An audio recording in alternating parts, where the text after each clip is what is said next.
Hi, I'm Victor Brick, and I'm the founder, along with my wife, Lynn, of the John W. Brick Mental Health Foundation. The foundation was named after my brother John, who suffered from schizophrenia his entire life and died from complications of the disease. Never once in all the years of his treatment was he ever put on a well-rounded, fully integrated program that included such things as exercise, nutrition, and mind-body practices, along with traditional treatments such as psychoanalysis, institutionalization, and hospitalization in the treatment of mental illness. The mission of the John W. Brick Mental Health Foundation is to do nothing less than to change the way the world treats mental health. How do we want to do that? By integrating self-care approaches into the treatment of mental illness and the promotion of mental well-being. We are looking at treating both the mind, the body, and the spirit instead of just treating people from the head up, which is the traditional way that mental health was approached. Now, you notice that I've been using the term mental well-being as well as the word mental health. Mental health is part of the wellness-illness continuum and deals with the pathogenic condition of mental illness. Mental well-being is really more of a state of mind, and it's really more a sense of happiness and well-being of the total body, based to a great extent on self-care and on lifestyle approaches.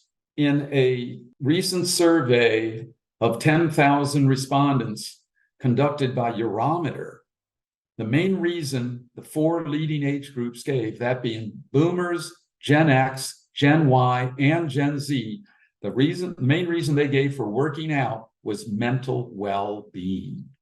Stressing mental well-being is not only good for sales because it's really what people want, but it's also good for retention. Why? Because people will judge an activity on the effort they have to put into it and the reward they receive from it. And if they perceive that the reward is equal to or greater than the effort, they'll stick with it. So let's take weight loss. If you're stressing weight loss as a reason to work out, to join a club, to be fit, you've got to put a lot of effort. You've got to put a lot of effort. You've got to put a lot of effort. You got to put a lot of effort for maybe, if you're lucky, a very little reward of, say, losing 1 or 2 pounds. But if you emphasize mental well-being as the benefit for working out, you get instant gratification. You work out, you feel better. You work out, you feel better. You work out, you feel better. You work out, you feel better. In order to understand mental well-being, it is important to understand the new dual continuum mental health model. Historically, mental health was looked at as a horizontal continuum with no mental illness at one end, mild mental illness in the middle, and severe mental illness such as schizophrenia and severe depression at the far end. And people moved up and down this continuum based on their physiology and life events. The new dual continuum model still has the horizontal pathogenic continuum, but it also has a vertical salutogenic lifestyle holistic continuum with languishing at the bottom of the continuum and flourishing at the top. And you can move up either continuum totally independent of each other. For instance, you could have no mental health, pathogenic mental health condition. But if you lost your job, your spouse left you, one of your children suffered a serious illness, you could be languishing, even though pathogenically you aren't, quote, mentally ill. The same is true at the other end. You could have a mental health condition, but you can be flourishing. The dual model deals with self-care in the vertical and healthcare in the horizontal.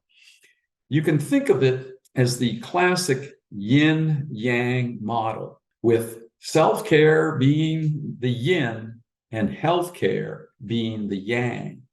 And there's always some yang in the yin. There's always some healthcare in self-care. And there's always some yin in the yang, some self-care in healthcare. When talking about self-care, it's important to understand the Yurus Dodson Law of positive stress, which states performance will improve with stress to a point. In other words, you need the right amount of stress to get improvement. Too little stress, you get no improvement, and too much stress, you get frustration, you get fatigue, and you can even get anger, and of course, you get the tendency to quit. So think of the overload principle of weight training. If you want to build muscle, you've got to apply the right amount of stress to increase your strength and your size. The Yurus Dodson Law applies to so many things above and beyond just weight training or just mental well-being. Think of sports. You have to have the right amount of stress to improve your sports. Too little stress, you never improve, and too much stress, you're over your head, you get frustrated, and you'll probably quit. Same thing with learning an instrument or even learning a foreign language. There are a lot of ways to experience positive stress in self-care approaches to mental well-being. You can do yoga, you can do traditional weight training, you can do circuit classes, you can even do walking.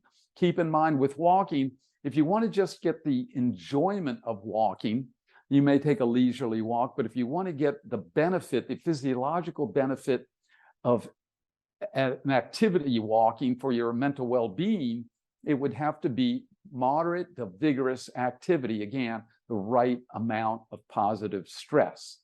Now, there are so many different activities you can do to get positive stress, but do you know which the best activity really is? And the answer is whichever one you'll do. Some people like riding their bikes, some people like walking their dog, some people like working in the garden, some people like traditional sports or traditional fitness. Whatever activity that individual will stick with, that self-care approach. The thing is, as much as possible, get moderate to vigorous activity so that it is in fact positive stress. Now, what does all this mean to us? Well, the two most important things for sound mental well-being are connectivity and coping skills. And the two things that cause mental well-being issues the most are loneliness and lack of coping skills. And what did COVID promote? It promoted isolation, which of course caused loneliness, and it prevented people from access to coping skills from people like health club professionals and other healthcare providers. So that is the main reason of the increase in mental health and mental well-being problems in the world today. So what can we do about it? We can educate our staff, our clients, our customers, our family, our loved ones on the principles of the dual continuum and the self-care healthcare model. You can visit the John W. Brick Foundation website at johnwbrickfoundation.org and read the executive summary of the Move Your Mental Health Report, which summarizes 1,400 studies done on different forms of exercise and how they benefit mental health and mental well-being. For instance, did you know that one 45-minute vigorous bout of exercise is the equivalent of an entry-level dose of Zoloft in treating depression? I encourage you to take control of your mental health and well-being and become part of the mental health and well-being renaissance. And I encourage you to urge others to do the same.